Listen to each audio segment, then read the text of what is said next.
Take number 58. Hi, I'm Kim Brantley, and today I'm going to share a little bit about myself, my testimony. One of them, I have many. God's been so good to me throughout the years. Just a little background for me. I came to know the Lord through Vacation Bible School. My friends' parents would pick us up in the old wooden paneled station wagons, and bring us to all the children's activities at the church, and I'm so grateful for them, and I'm so happy that I was able to thank them in person as an adult for sowing into my life before they went to their heavenly home. So that's awesome right there in itself. But I continued to go to the same church through Vacation Bible Schools. I was saved in Vacation Bible School, baptized in the church, continued through the youth group through my high school year. And then, like so many others that I know, college came. College came and I turned my back on God and lived the party life. And as an adult in the adult working world, I continued to live the party life. I worked hard, I played hard, and that's just the way I did. I'm not proud of it, but that's part of my testimony. At the age of 25, I met a man who I thought was the love of my life. And we began to build a life together, a life without Christ, a life living in sin, a life that we did this for 17 years, and a life that began to spiral out of control. I will save you all the details of the heartbreaks, the infidelity, and the many tears that I've cried, but I know that my God has collected all my tears in a bottle, and I am so grateful for that, because I would rather my tears be nowhere else but with God. So when things were spiraling out of control, I knew that I had to do something, and that's when I began to run after God, run back to God. And I found myself a church. We have two beautiful daughters. I would take them with me, read the Word, soak myself in the Word. I was so comforted by God that, there's just no better place to be. I don't know how else to explain it. But I also knew at the same time that He was not pleased with my lifestyle, and I knew that I needed to do something about that. So I had a talk with the father of my children, and I told him that God is not pleased with the way that we are living. God is not going to bless us as long as we are living this way, and we needed to either make it right in the eyes of the Lord and become married, or be done. And quite frankly, he just told me that he couldn't commit to that after 17 years and 2 children. So I packed up my clothes, I packed up the clothes and toys of my children, and we left. I left everything behind in the past. And that's not always easy. We stayed with family and friends for the next few months until I was able to get a small apartment, 2-bedroom apartment for us. And when we walked in the place, it was small, it wasn't fancy, but you know what? It was like a palace to me, and I was so grateful, and it was like a palace of peace. God's always been with us, provided for us over and over again, protected us. So I'm so grateful for that, and I just know that God was with us. That's all I know to say.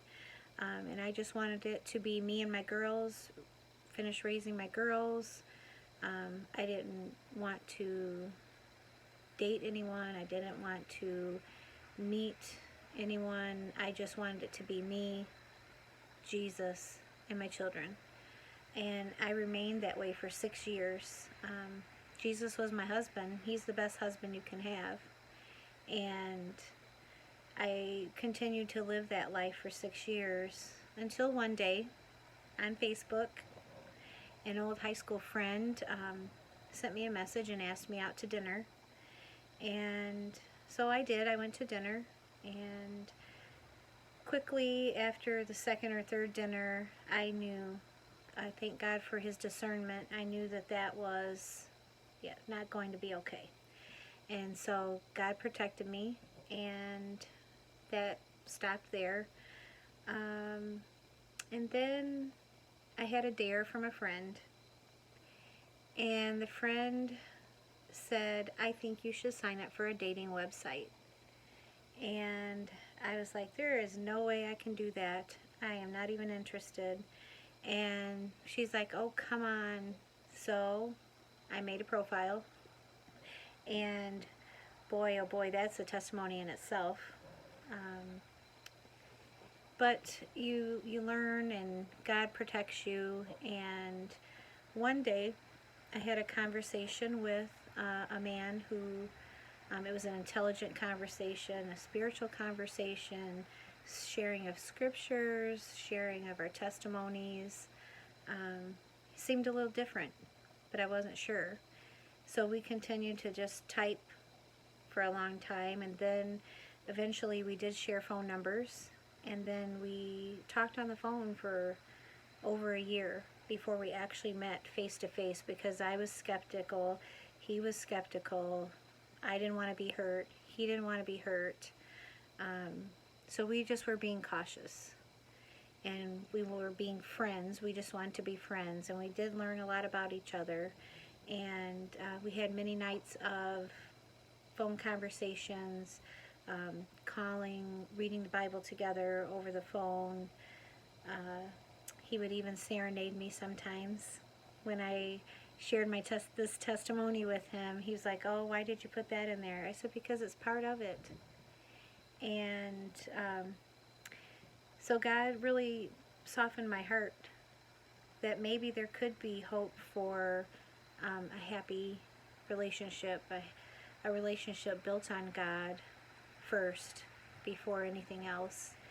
And so once we met in person, we could tell that we knew, just from getting to know each other before seeing each other, that we were meant to be. So we began dating and continued dating, and about 3 years in, he had transferred into my church and started coming to the church with me. And one Sunday morning, he proposed marriage to me in front of the Sunday morning congregation. I was totally surprised, but so honored that he loved me enough he said he wanted to ask in front of God and our pastor and all of the church family for me to marry him. And so we were married on October 24th, 2015.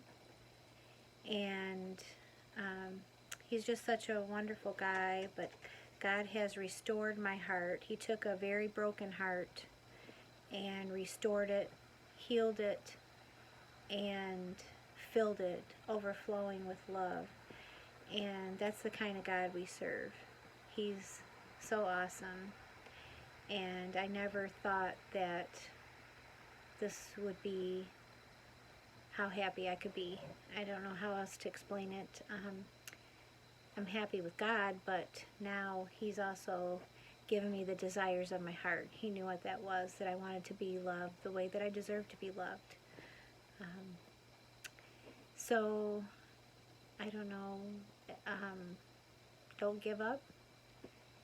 Continue to stay close to God, and God will create the life that you're supposed to have. I'm a winner because I have been forgiven. I am a winner because of his example.